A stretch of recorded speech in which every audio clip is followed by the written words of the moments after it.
I'm very bad at this.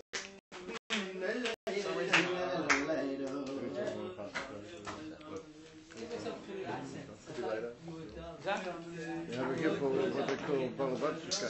I'm very bad at these things.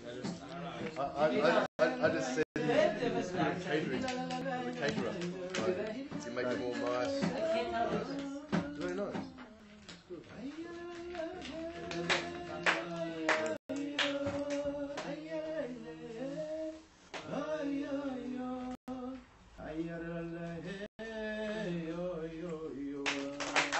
I was honestly,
Oh, mate!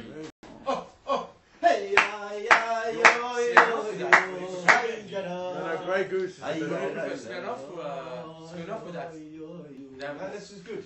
You like to spin-off with that? Bring both. No, that sounds better. This is good. Better? Okay.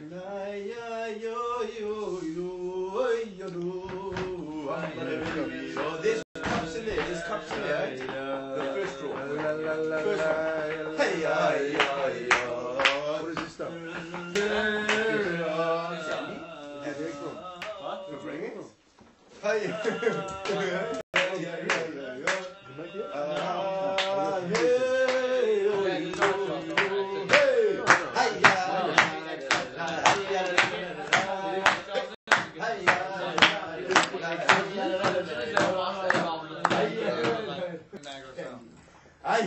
Post the camera. Schmully.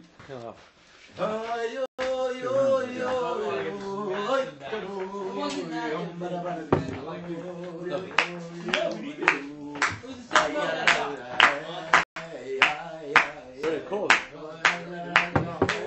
Quarter of that. A quarter of that? Yeah, man. Please do never donate this. Wow, I want to have one. Have one. Please, if the rabbi has olive. Oh, you like some candy by Farbrengen? Or some candies? Yeah, of course. What is it? Candies. Chocolate. Chocolate? Yeah. Yeah. Oliver. He said no. He said no. Kobe wants to start a new thing. You made it he wants a like candy. to get like this jumbo bag. No, jump back. If it makes him happy, I'll have. Kobe. Oh, someone? What did you get? One time we brought, not me, somebody brought. Yeah. Where's yours? Mine got so mad. Are you eating this I don't know if he's enough. His mash can have enough. Oh, yeah. No, are you eating this still? Huh? You eating this still? Are you in Australia? I'm not in Australia. Maybe I could have been. I don't know. Mazel tov in this I don't know. Eight on and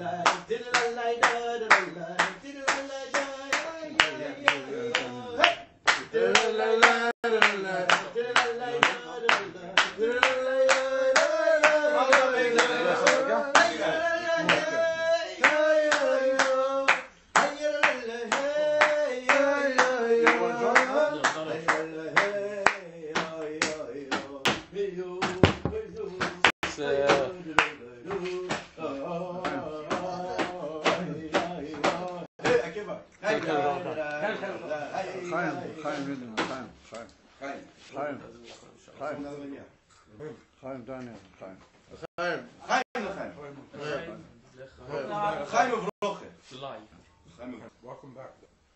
Yo, welcome back, Kiba. Hello. Come see. Yo, always open one bottle at a time. Because we have to bring either way to the phone. Save the stuff. What? It's already too open. So, just to give you a very brief idea, what's the interview Hey Teves, because I noticed that a few of the guys weren't particularly clear what was it all about. So just very briefly, it's well known that our Rebbeim had a tremendous library of Sforim, always. It's well known that the Rebbe Rashab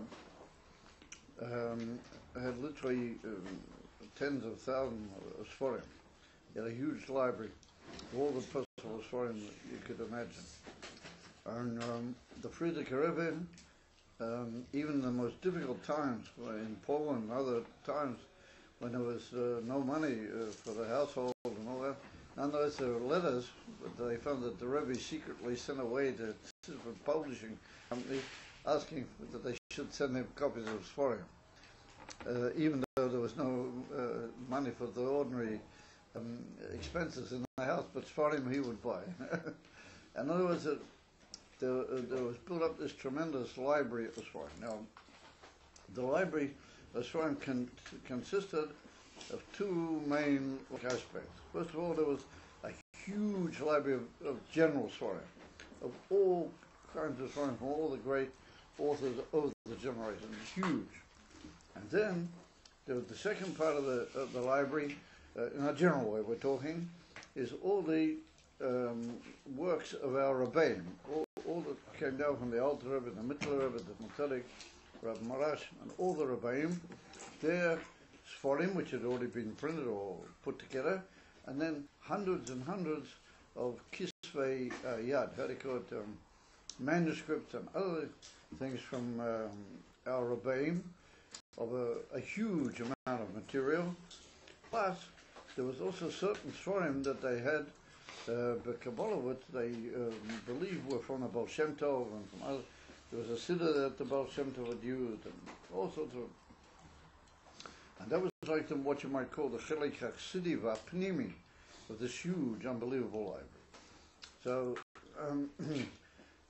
one of the great nisim of Yud Beis Tammuz when the Rebbe left Russia was that they gave permission to take all this huge library of Sforim. And it took several big semi-trailers of trucks and other type of vehicles to fit all the Sforim into them in order to move them out of... And then when they put them on a train to go across the border into the other countries that the Rebbe was going, into Lithuania and other areas, there was huge areas of the train were taken up by all these Sforim. Now, a large amount of them have come down to our to the Rebbe's library in. So when was that? When When was that? Well, that was in Tofresh Pei Zion, when the Friedrich Rebbe left Russia. Oh, How long ago is that? 200 The years ago? Friedrich Rebbe left Russia. However, a very unfortunate thing happened, that when they were passing over the border to Poland or wherever it was, there was a huge theft took place. That some of these coins were very clever, and they realized that these books would probably be worth a lot at some future point. So they cut off one of the carriages or whatever, and they stole a huge part of the library of the Friedrich Rebbe. And that is to this day still in either in Moscow or in Lenin. I'm not sure. It's sitting in one of the big university libraries in one of the big cities in Russia. And there's been negotiations, for years and years to try and persuade the Russian authority. And even though they've become a lot more liberal now, they're not so much. And they're very positive towards the boat, but they don't want to give up these for him. And the reason is simple, because they know that every year or every hour that goes by, they become more rare and they become worth more money, and so they're not parting with them. And unfortunately, to this day, they still remain.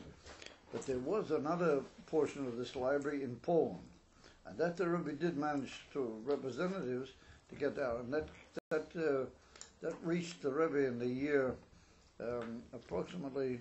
And one of the men, I think it was Toshin, I can't remember which year it was exactly, Toshin Mem, but that reached the Rebbe, and that reached the Rebbe's library.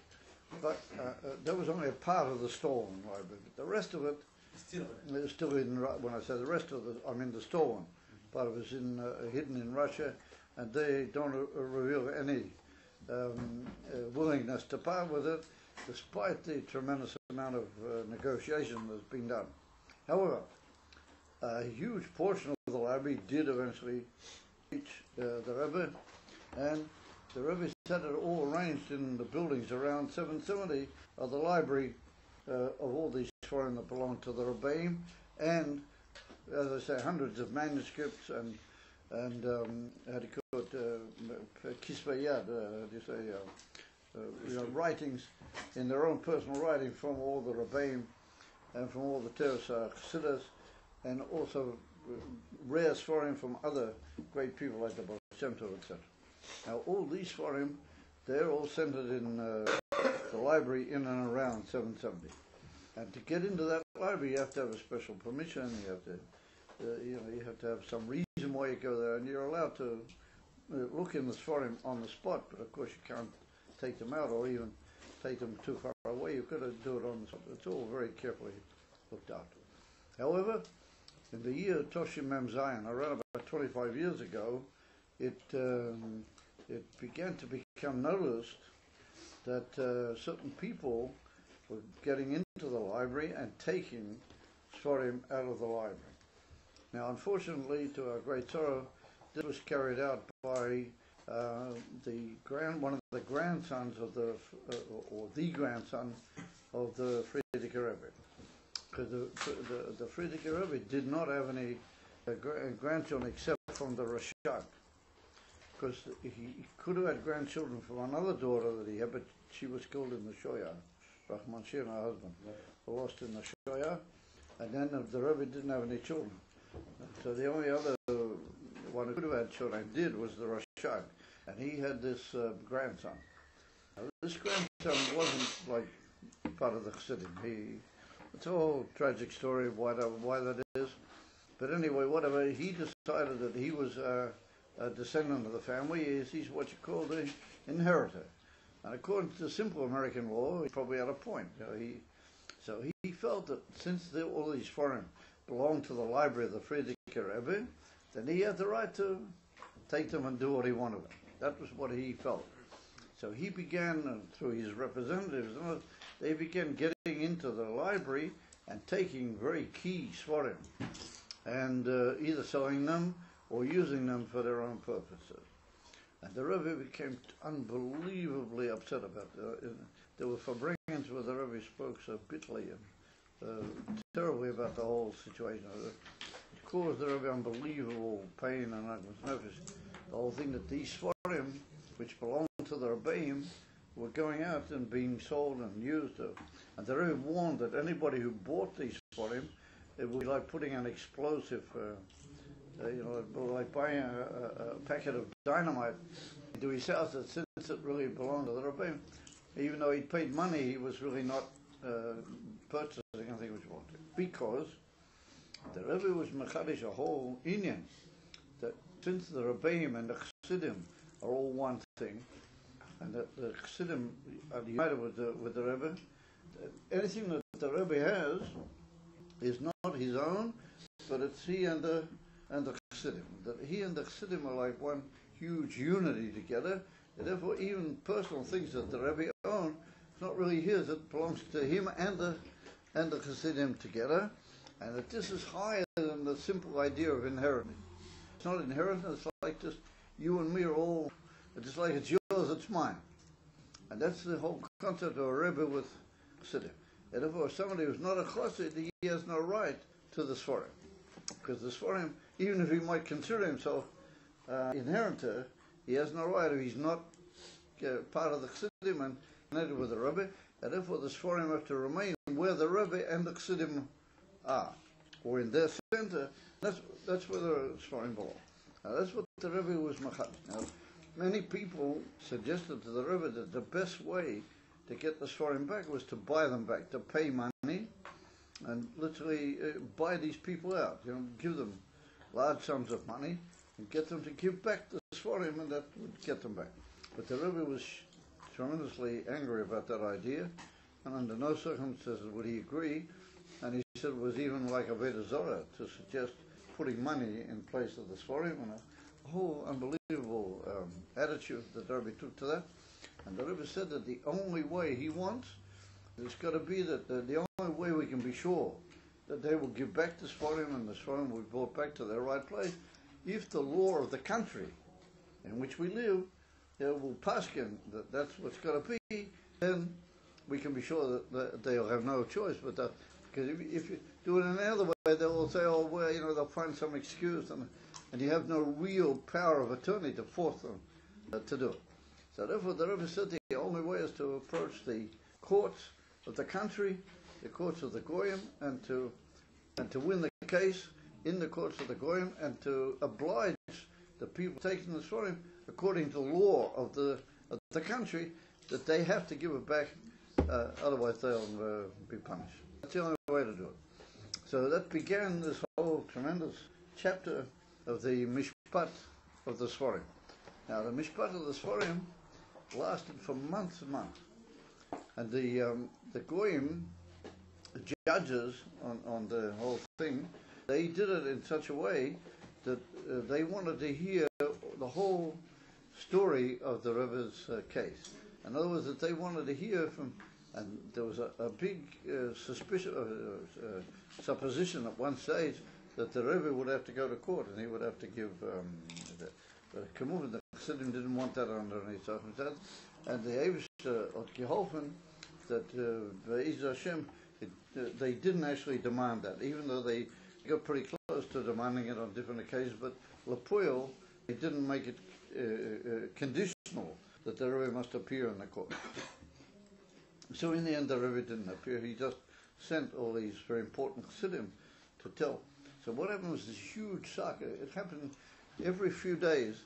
There would be an opening of the court, and these Chassidim would come in, and they would explain, first of all, to the Goyim, to these judges, what is Chassidus, what is the Baal Shem Tov, what is the Teres of Baal Shem Tov, what is this and what is that, and then they'd explain what is a Rebbe, and how a Rebbe looks after a Rebbe, how he's a Neshama Klodi years, and then how the Sforim are connected to him, and they're connected to him. This amazing saga of week after week of big Chassidim coming into the court and giving like lectures to the judges what it is a Rebbe and what it is Chassidim, what is the Sforim, and how the Sforim are all part of the Rebbe. And so and of course they also heard the tainas from this guy. All he was able to do was to say that he's an inheritor, he's the Aniko, he's the grandson, and it was due according to the law of Yerusha's Judaism. So he had a 100% chance of winning the case, because according to ordinary law of America, that was the case. And he was the case of the Rebbe. It was a huge spiritual, very, very deep message about a Rebbe and about Siddur and about Sforim that belonged to the Rebbe, and therefore they belonged to the Siddur. So what happened was that eventually the Goyish judges paskined that the case of the Chassidim and the Rebbe is correct. And they paskined that there's such a thing as a Rebbe and Chassidim, and that the Sforim, or the Rebbe's Sforim, are not his personally, but they belong to the whole group of the Rebbe and the Chassidim together. And therefore all the Sforim that have been taken illawfully, and they got to be returned. And that was basically the whole brief in a few words, but that was the story of Didon Nata. And for months, I forget how long it went on. It went on for a long, long time, the trial. And week after week, they would put up more of a case, and they were lecturing these judges, and these judges are hearing all these burim about siddhas and about rebbes, and then there was long histories of Lubavitch that were given to them, and who was the Alter Rebbe, and who was the Middle Rebbe. Yeah, it's amazing. And here you got these Goyish judges sitting there hearing all this evidence, from about Chassidim and about Sforim and about Rebbeim. It was just mind-boggling. So his lawyers, they felt it was just a spiel. They felt that they've got no chance. These judges are going to understand all this, highfalutin, what they felt was just a build-up, but it wasn't a real case in an American court. And that was this lawyer that they took. The Rebbe agreed to a Jewish lawyer that they called. His name was Owen, I think it was his name. Shimon, I've forgotten his name. And he was the one that ran the presentation of the whole material. And every now and then he would sum it up, and he was unbelievably brilliant lawyer, and he believed in the Rebbe. He became almost like a chassid of the Rebbe, that he believed that the Rebbe was going to win, and it was in his schus and his koyach in presenting the whole case that eventually it went through. And just one little thing, they say that one of the judges, just to give them credit for their thoroughness, their genuineness, one of the leaders of the court, of the judge court, one day he took his car and he drove up close to 770 in the service lane opposite in Eastern Parkway. It's like a big main road. It's got service lanes at the side. And on the other side, opposite 770, you can sort of park in a service lane. And it's very hard to find a parking spot, but you can do it. And so he parked his car, and he sat outside 770 for hours, watching just how 770 functioned, how it was. He saw all the people coming and going, and he sort of thing. And it could even be that he saw the Rebbe come and go out at one point. And he just sat there for hours, and he thought he was incognito. But of course some of the Chassidim noticed him, and some of those who knew what was going on, and they realized that he was there. But he just sat there for hours studying and watching 770. And they say that one of the other judges did a similar thing, but he did it a bit shorter. But he sat there and looked at 770. So these guys, to do them fair, to be fair to them, they really went into it, and they really got involved in the message of Pnimis HaTorah. They got involved in the message of Chassidus and the Baal Shem Tov and all the Rebbeim, and what that means to the world, and the whole of Pnimis HaTorah and Nigla HaTorah and the whole thing. They had the whole, Chassidus is given to them in a few months inside a court.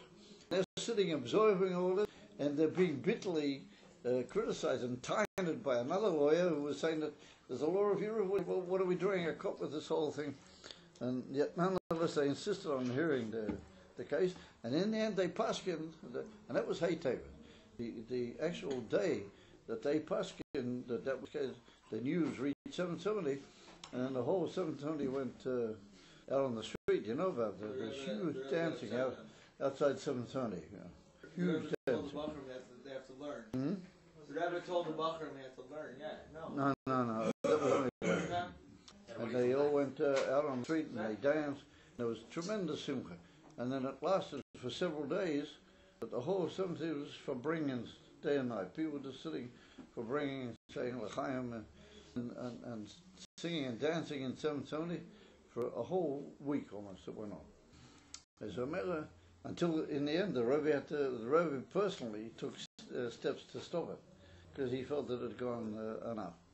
But then there was a whole thing that the Rebbe said you have to talk with your Rav and you have